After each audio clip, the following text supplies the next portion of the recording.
ഇന്ന് തന്നെ ഡൗൺലോഡ് ചെയ്യൂ. കാണൂ നിങ്ങളുടെ ഫേവറേറ്റ് ഷോസ്. എന്താ കുട്ടിക്ക് പറ്റിയേ? ചെറിയ പരിക്കുണ്ടെന്നാ പറയുന്നത്. വണ്ടി ഓടിച്ചോണ്ടിരിക്കുമ്പോ വഴിയിലൊരു പാമ്പിനെ കണ്ട് പെട്ടെന്ന് വെട്ടിച്ചാത്രേ.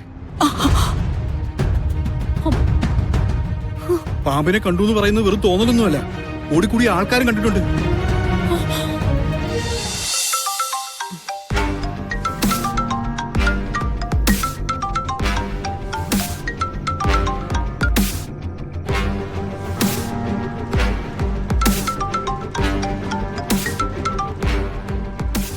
ഹലോ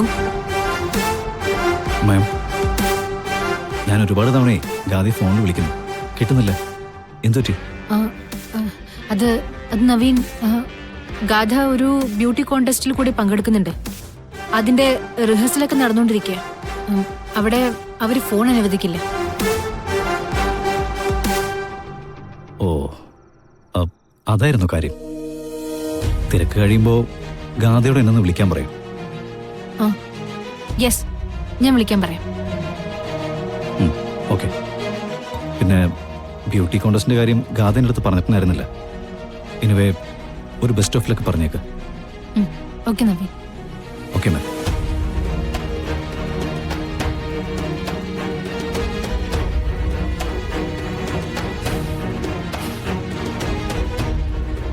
മാം, നവീനാണോ? യെസ്. അവർ തമ്മിൽ ഇപ്പൊ സംസാരിക്കണ്ട. മാം പറയുന്നത് എനിക്ക് മനസ്സിലാവും. പക്ഷേ അകത്ത് ഗാഥാ മാഡം കാണിക്കുന്ന വാശി കാണുമ്പോ, ആരുടെയെങ്കിലും വാശി കണ്ട് മനസ്സ് പതറിപ്പോയാലേ എല്ലാം കൈവിട്ടു പോകും.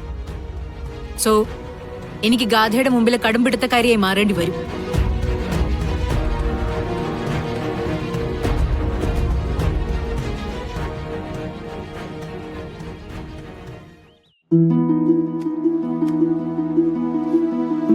പോയാ ചേച്ചി പിന്നെ ഇങ്ങോട്ട് വരില്ലേ? പിന്നെ വരാതെ. ബാക്കി മോളെ കാണാൻ വരില്ലേ? അച്ഛനും അമ്മയും കാണാൻ വരില്ലേ? ഇടയ്ക്കിടയ്ക്ക് വരണം കേട്ടോ, എനിക്ക് കാണാൻ കൊതിയാവും. വരാം. കൃഷ്ണേച്ചി പെട്ടെന്ന് തിരിച്ചു വരാം. മോളെ,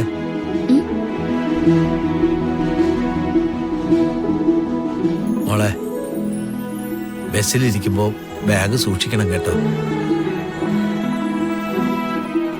ഇതെന്റെ അമ്മയുടെ ജീവനല്ലേ, അത് ഞാൻ കാത്തു സൂക്ഷിച്ചോളാം. ഗോപാലമ്മ, എങ്ങനെ നന്ദി പറയണ്ടെന്ന് എനിക്കറിയില്ല. മാമൻ എന്നെ തിരിച്ചു വിളിച്ചില്ലായിരുന്നെങ്കിൽ, ഇങ്ങനെയൊക്കെ കൂടെ നിന്നില്ലായിരുന്നെങ്കിൽ ഒരിക്കലും ഈ പണം എനിക്ക് തിരിച്ചു കിട്ടില്ലായിരുന്നു. എന്റെ അമ്മയുടെ ഓപ്പറേഷൻ നടക്കില്ലായിരുന്നു. ഈ ഗോപാലൻ മാമന് സന്തോഷായി മോളെ. ഒരു കൂടപ്പിറപ്പില്ലാത്തതിന്റെ പേരില് ഒരുപാട് വിഷമിച്ചിട്ടുണ്ട്. വേറെ ഒന്നിനുമല്ല, സങ്കടം പറയാൻ കൂടി അങ്ങനെ ഒരാളില്ലെന്ന് ഓർക്കുമ്പോഴാ.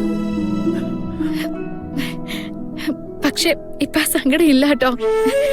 അങ്ങനൊരു തോന്നല് വന്നാല് എനിക്ക് വന്ന് കേറാനൊരു വീടുണ്ടല്ലോ. സങ്കടം പറയാൻ സ്വന്തം മാമനെ പോലെ ഒരാളുണ്ട്.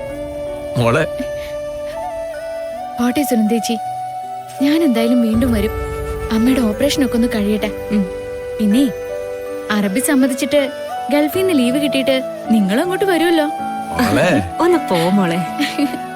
മോളെ, ഈ പണം കിട്ടിയത് നീ ഒരു തുടക്കമായിട്ട് മാത്രം കണ്ടാ മതി. ഇവിടുന്ന് അങ്ങോട്ടേ ഒരു രാജകുമാരി പോലെയാ നീ ജീവിക്കേണ്ടത്. അതിനുള്ള മാർഗമൊക്കെ ഗോപാലമാമൻ കണ്ടിട്ടുണ്ട്. ഓ പിന്നെ, എനിക്ക് ഭരിക്കാൻ വേണ്ടി ഒരു രാജ്യം തന്നെ ഗോപാലമാമ തയ്യാറാക്കാൻ വേണ്ടി പോവല്ലേ. ഇങ്ങനെ വെറുതെ വായിക്കൊള്ളാത്തത് പറയണ്ടെന്ന് ഒന്ന് പറയണ്ടേ സുനന്ദേച്ചി. ഗോപാലേട്ടൻ പറഞ്ഞതിലും കാര്യമുണ്ട്. മോള് രാജകുമാരി തന്നെയാ. ഓ, അതൊക്കെ കുറച്ചുനാള് കഴിയുമ്പോ മോക്ക് ബോധ്യപ്പെടും. ഓ, അപ്പൊ രണ്ടാളും ഒറ്റക്കെട്ടാണ്. എന്നെ രാജകുമാരി പൊക്കോട്ടെ.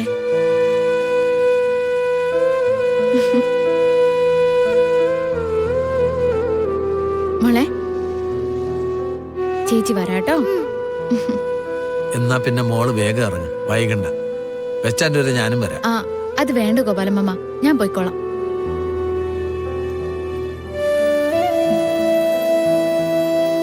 ശരി.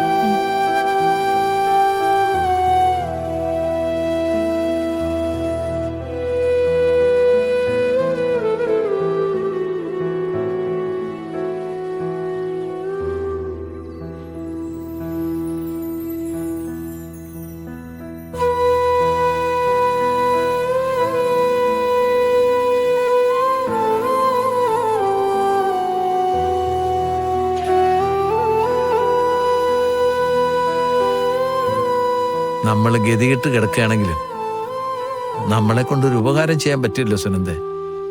ആ അമ്മയുടെ മോളുടെയും പ്രാർത്ഥന നമുക്കുണ്ടാവും. ആ എല്ലാം നേരെയാകട്ടെ.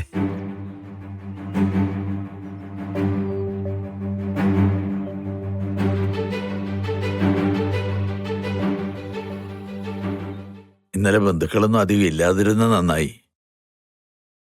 ഇല്ലെങ്കിൽ ഗാഥമോളിങ്ങനെ ഇറങ്ങിപ്പോയത് വലിയ ചർച്ചയായേനെ. ചർച്ചയാക്കേണ്ട കാര്യം എന്താ?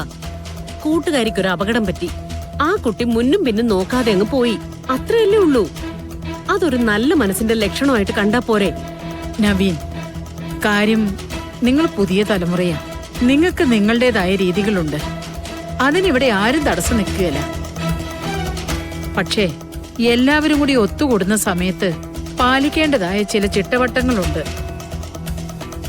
അത് ആ കുട്ടിക്ക് അത്ര നിശ്ചയം ഉണ്ടാവണമെന്നില്ല. പറഞ്ഞു കൊടുക്കണം. കേട്ടല്ലോ? ശരി മുത്തശ്ശി.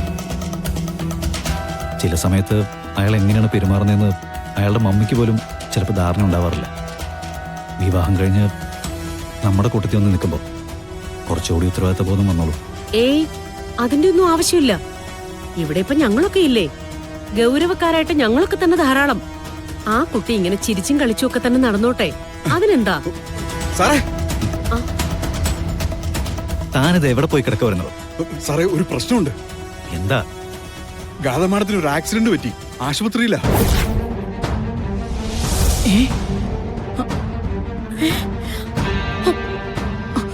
എപ്പോ? ഇന്നലെ. ഗാഥമാഡ ഇന്നലെ ഹോളിന്ന് തിരക്കിട്ട് പോയില്ലേ? പോകുന്ന വഴിക്ക് അപകടം ഉണ്ടായത്. എന്നിട്ട് സിത്താര മേഡം എന്നോടൊന്നും പറഞ്ഞില്ലല്ലോ. താൻ പറഞ്ഞത് സത്യം തന്നെയാണോ? എന്റെ പൊന്നു സാറേ, ആദ്യം എനിക്ക് അപകടം നടന്ന സ്ഥലത്തു നിന്നാണ് വിവരം കിട്ടിയത്. പിന്നെ സംഭവം സത്യമാണെന്ന് അറിയാൻ വേണ്ടി ഞാൻ ആ ഹോസ്പിറ്റലിലേക്ക് വിളിച്ചു. സാറേ, നമ്മുടെ മീറ്റിങ്ങിനൊക്കെ വരുന്ന ജോർജ് പറയുന്നില്ലേ, അയാളുടെ ഭാര്യയാ ആ ഹോസ്പിറ്റലിലെ ചീഫ് സർജൻ. അവരോടാ ഞാൻ ചോദിച്ചത്. എന്നിട്ട് എന്താ ആ കുട്ടിക്ക് പറ്റിയേ? ചെറിയ പരിക്കുണ്ടെന്നാ പറയുന്നത്. വണ്ടി ഓടിച്ചോണ്ടിരിക്കുമ്പോ വഴിയിലൊരു പാമ്പിനെ കണ്ട് പെട്ടെന്ന് വെട്ടിച്ചാത്രേ.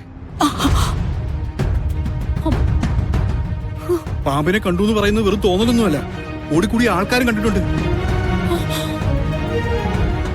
ഈശ്വര, കളരിക്കൽ നാട്ടുവംശത്തെ പുരുഷന്മാർ ആദ്യ വേളി കഴിച്ചെത്തുന്ന കന്യകമാർ സർപ്പദംശനം മൂലം മരിക്കാൻ ഇടവരട്ടെ.